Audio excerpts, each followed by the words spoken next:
जैसे तैसे भाग के आई, रोज रोज को देखती जा रही है और आगे बढ़ी तो क्या देखा है कि बेटा रोहित जमीन पर पड़ा है। बेटा की अंतिम श्वास निकल चुकी है, मुंह से झाग बह रहा है और जैसे ही पुत्र को इस हालात में जमीन पर देखा, भैया जमीन पर पछाड़ खा के गिर गई। ये क्या हुआ? तेरे बिछड़न खो पे बेटा ये दुख सो जाए, रात दिन टकराऊंगी जैसे बिन बछड़ा की गाय, बछड़ा बिन जो गाय सुत बिन मातयों बिल खाती है। गोदी के जिनकी लला मरे, क्या जी सके वो मात है। किसी ने कहा है वैसी तो दुख बहुत ही बड़ी बड़ी दुख ही चारी, भूमि हरण भैया मरण पुत्र शोक और नार।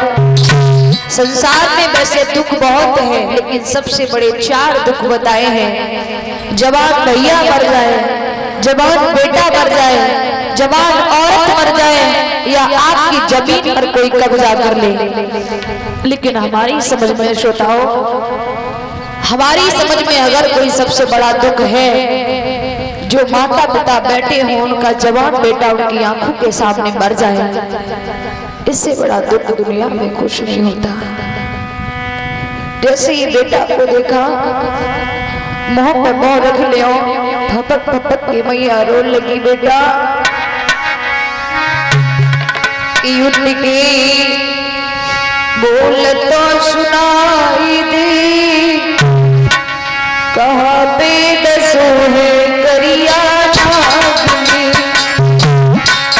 बेटा, बेटा तुम्हें काली दाल की क्या खाया है बेटा रोहित? उठ की बोल तो सुनाई दे, कहाँ पे दसो है करिया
किसी ने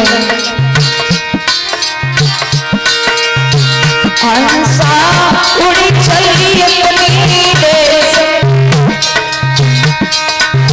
यन में कोई नहीं रे,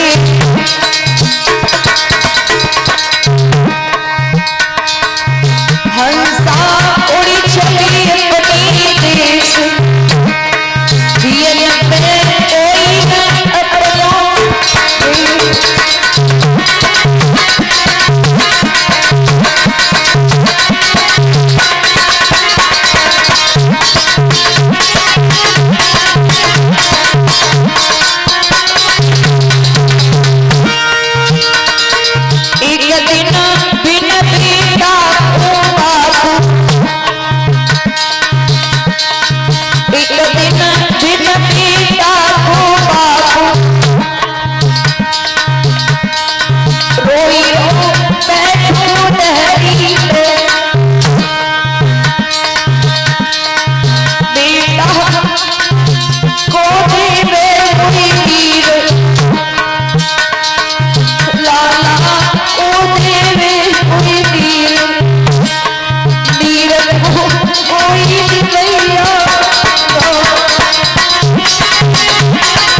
दिल बिन बिन बेटा की मात रोई रही बैठी रात में, बेटा को पूछे वही बात, लाला को पूछे वही बात, बात कोई पूछ लिया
यह तारा नाना भागी से बच्ची की लाश पर रोदन करती है।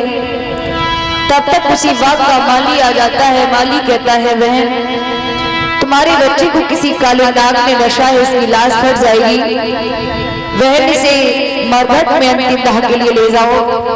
माताओं, जिस माँ बाप का एक बेटा मर जाए वो माँ पागल हो जाती है। उस घर से डेड बॉडी उठाई जाती है तो 4 से 4,000 तक लोग जाते हैं, लेकिन यहाँ माँ तारा का इकलौता बेटा खत्म हो गया। बच्चे के ऊपर कफन भी डालने के लिए नहीं है। आधी साड़ी फाड़ करके बेटा को उड़ा दी, आधी साड़ी से अपना शरीर ढक लिया।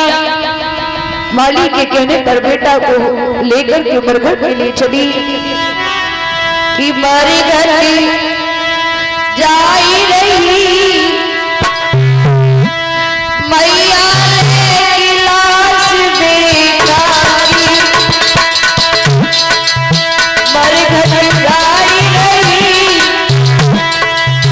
दुखिया ने लाश बेटा की।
लेकर भैया मरघट में पहुंची। उसी मरघट में महाराज हरिश्चंद्र का पहरा लगा था।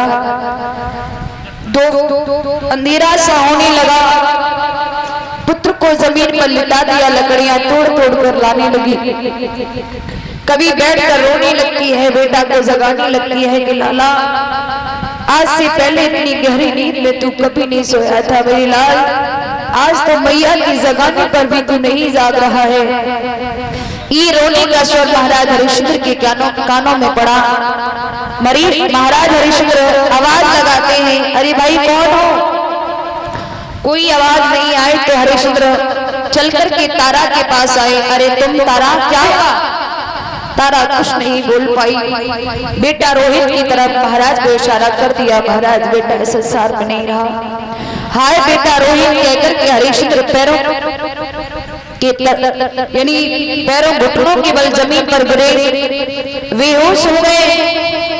पुनः होश आया, दोबारा खड़े हो गए, आंसू पोंछ लिए और तारा से जवाब दिया, तारा मेरे मालिक का हुक्म है, मुझे कर का टका चाहिए, मैं लाश ऐसे नहीं लगने दूंगा। तारा कहने लगी, पिया कैसी बात कर रहे हैं, ये आपका बेटा है रोहित। हरिश्चंद्र कहने लगे, तारा तारा उस दिन की याद करो, नदी पर जल भरने गए, तुमने कहा था मेरे मालिक का हुक्म है, जल भरने आना है, रसोई पकाने वाली हो, आपके घड़े का स्पर्श नहीं कर सकती, धर्म चला जाएगा। लेकिन तारा उस दिन धर्म तुम्हारा था, लेकिन आज धर्म हमारा है। सुनो कि मैं कालू को दासरी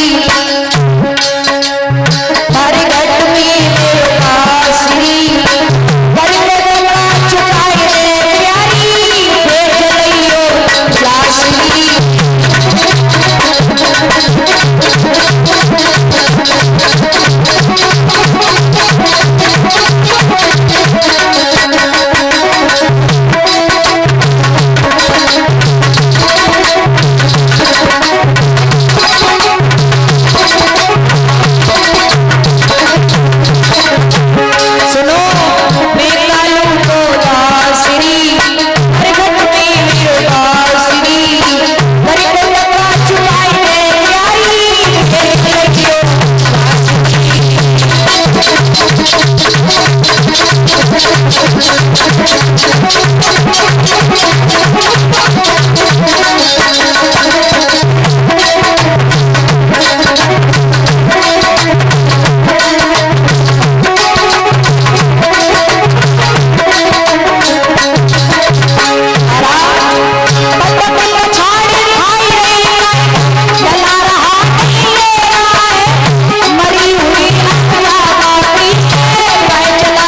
का टका चाहिए।